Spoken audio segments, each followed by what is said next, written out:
سلام په وړاندې کولو سره تاسو ته بلنه درکوم د خبری مجلې په دې برخه کې کورنۍ او خبرونه ته ویاند احمد فایق مومند.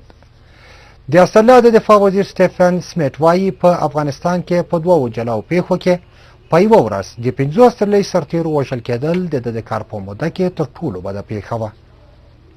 د استرالیا د دفاع وزیر وایي موږ په افغانستان کې د تل لپاره نشو پاتې کېدی او غواړو هم نه چې په دې هېواد کې پاتې شو، خو دا به هم سمه نه وي چې هسې چې ځینې خلک یې وړاندیز کوي له ټاکلې مودې مخکې له افغانستانه څخه ووځو او بیا سبا په وتلو پیل وکړو.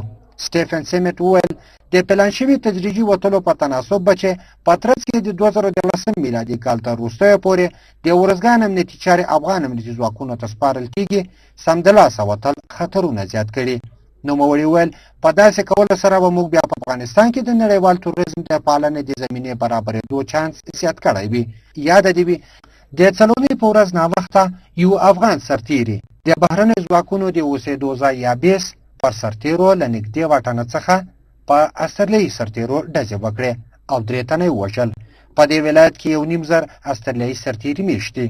په بله پیښه کې د 5 په سهار وختي 2 استرالیایي سرتیري هغه مهال وژل شول چې په هلمند ولایت کې چورلکې د یوې نامعلومې وجې څخه بیړنۍ ناسته وکړه. ناټو او افغان چارواکي هڅه کوي چې په افغانستان کې د افغان امنیتي ځواکونو له منځه پر ناټو سرتیرو د بریدونو مخه ونیسي. دا د استرالیایي سرتیرو لپاره دا ډول درېیمه پیښه وه. د استرالیا د دفاع وزیر سټیفن سمیت ویلي دې پیښې د افغان امنیتي ځواکونو او د دوی د سرتیرو ترمنځ باور زیانمن کړی او دوی اړ کړي چې د مخنیوي لپاره ځینې احتیاطي تدابیر ونیسي. په دې تدابیرو کې هم د ساتونکو پرښتو په نوم دي چې پکې یو افغان سرتیری د افغان پوځیانو سره د مخ کېدو پر مهال دنده لري چې د خپلو ملګرو ساتنه او د افغان پوځیانو څارنه وکړي. خو سمیت وویل د دې تدابیرو سره داسې کوم تضمین نشته چې دا به وروستۍ پیښه وي. هغه افغان سرتیری چې په ارزګان ولایت کې پر استرالیایي سرتیرو ډزې کړي د حکمت الله په نوم یو کس ښودل شوی دی چې ویل کېږي مخکې له دې هم چې په 13 جولای کې ارزګان ته واستول شي د کندهار ولایت د پوځي روزنې په یو کمپ کې 15 میاشتې تېرې کړې وې.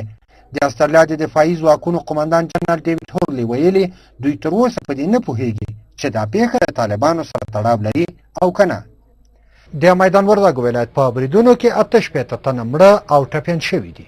چارواکي وایي د خالي په سهار د میدان وردګو په سیدآباد ولسوالۍ کې د پرله پسې 2 ځانمرګي بریدونه شوي چې له امله یې تر اوسه پورې 40 تنه عام وګړي ژوبل شوي او 2 ښځې او د یو ماشوم په ګډون 8 تنه عام وګړي په شهادت رسېدلي دي. د وردګو ولایت د والیبان شاهد لا شاهد ویلي چې یاده پیښه نن سهار وخته شاوخوا 6 بجې ترسره شوې ده. هغه زیاته کړه چې لومړی د ولسوالۍ امنیه قمندان او ګډ نظامي مرکز ترمنځ سړک کې چاودنه شوې ده او وروسته ځانمرګي برید کوونکي له چاودېدونکو توپ ډک خپل موټر ته چاودنه ورکړې ده. د نوموړي په وینا په دې چاودنه کې نږدې ودانۍ ویجاړې شوي او یو شمېر کسانو ته مرژوبله هم اوښتې ده.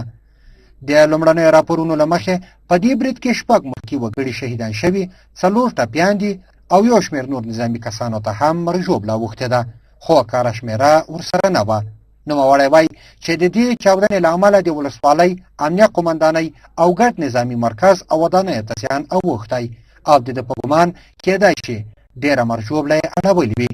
ذبیح الله مجاهد د دې برید مسؤلیت پر غاړه اخیستی دی او ویلي دي چې دا برید د یوه مازدا موټر په وسیله ترسره شوی چې له امله یې لسګونو کورنیو او بهرنیو سرتیرو ته مرژوبله اوښتې ده. د غزني ولایت اوسیدونکي له بې امنیو سر ټکوي. دا په داسې حال کې ده چې د هېواد په یو شمېر ولایتونو کې سیمه ییز پولیس په دندو وګمارل شوي دي. د دې ولایت اوسیدونکي وایي چې سر له ماښامه له خپلو کورونو نشي وتلی. د غزني ولایت ښار کې د ماښام د اذانونو غږ د دوکانونو د دروازو د تړل کېدو په شور کې ورکېږي او ورسره سم په ټول ښار کې بېباوري او ویره خپرېږي. په ښار کې د تیارې له خپرېدو سره د سړکونو پر غاړو او د دوکانونو مخې ته لګېدلي څراغونه مري.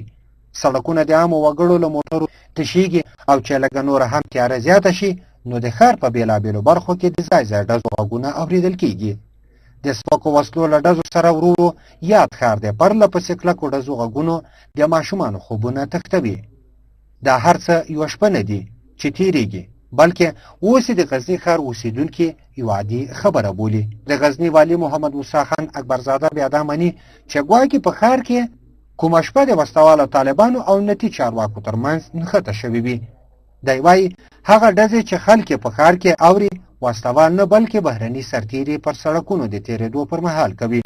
اکبرزاده سره ماښام د دوکانونو تړل کېدل هم سم وخت بولي او وایي چې تر ماښامه وروسته د غزني اوسېدونکي په ښار کې څه اخیستلو ته اړتیا نه لري.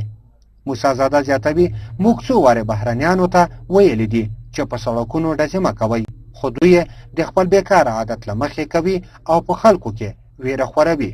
اصلا تروریزم هم ویره اچولو ته وایي.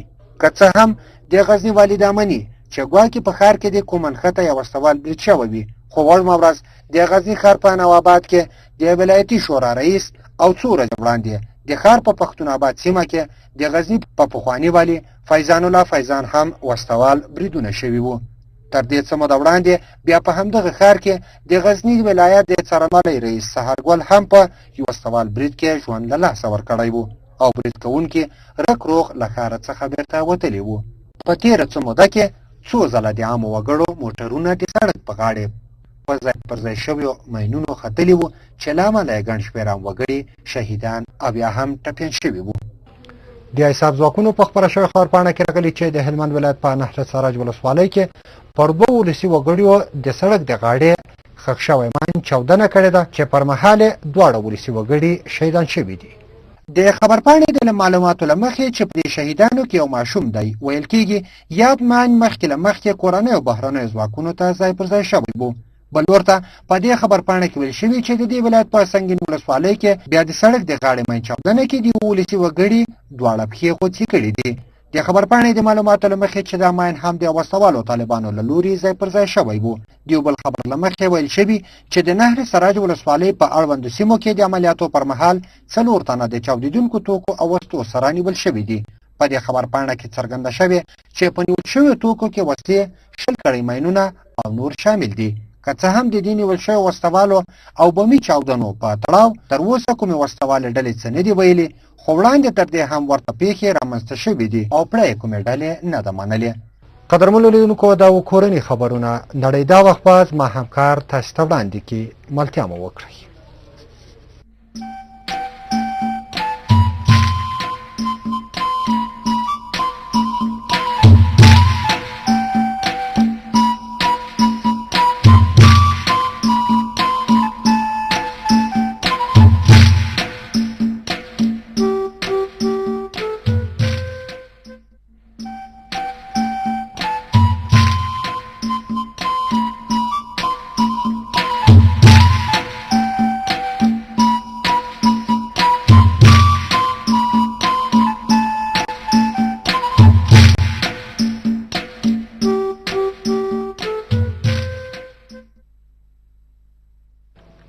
بیا هم ښه راغلاست. اوس هم نړۍ دا وخت.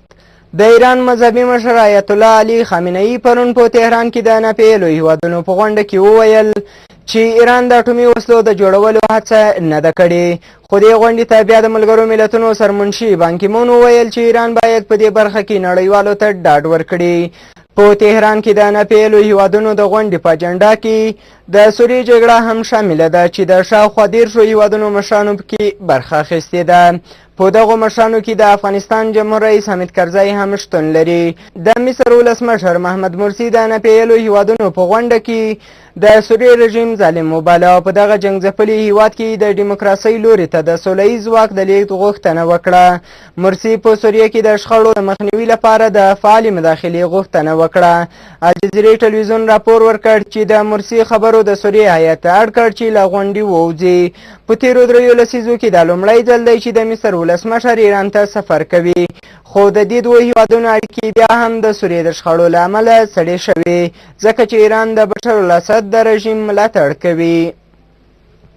د برطانیې او فرانسې د بهرنیو چارو وزیران وایي چې په سوریه کې د ننه د بېځایه شوو خلکو لپاره د یوې خوندي ساحې د رامنځته کولو په وړاندې عمده خنډونه شته، خو زیاتوي چې دوی د هیڅ راز اقداماتو احتمال نه ردوي.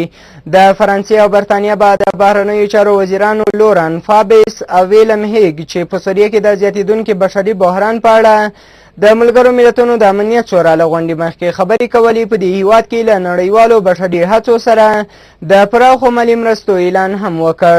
هیګ پر نورو هیوادونو هم غږ وکړ چې خپلې مرستې زیاتې کړي.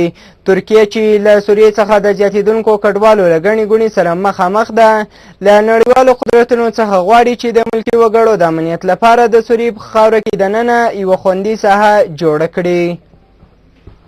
سپینه ماڼۍ وایي د ایران د اټومي پروګرام په اړه د ملګرو ملتونو نوی راپور په غور سره څیړي. د اټومي انرژۍ د څار نړیوالې ادارې راپور وایي ایران ښایي تر ځمکې لاندې د یورانیمو د غني کولو ماشینونه 2 برابره زیات کړي وي. راپور وایي ایران د اټومي موادو زیرمتونونه هم زیات کړي دي.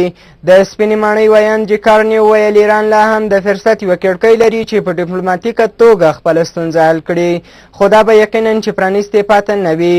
د زیاته کړه د دې راپور له مخې موږ باید د ایران اټومي پروګرام په غور سره وڅارو او د اټومي وسلو د تولید لپاره د ایران د هرې هڅې مخه ونیسو. بلخوا په ایران کې مذهبي مشر آیت الله علی خامنه‌ای دا ادعا رد کړه چې ګواکې د ایران پروګرام د اټومي وسلو د تولید لپاره دی. او یو وروستی خبر هم دا چې د ملګرو ملتونو سازمان د سوریې لپاره د لا زیاتو بشري مرستو غوښتنه وکړه. د ملګرو ملتونو د عمومي منشي مرستیال جان الیاسن دغه څرګندونې د ملګرو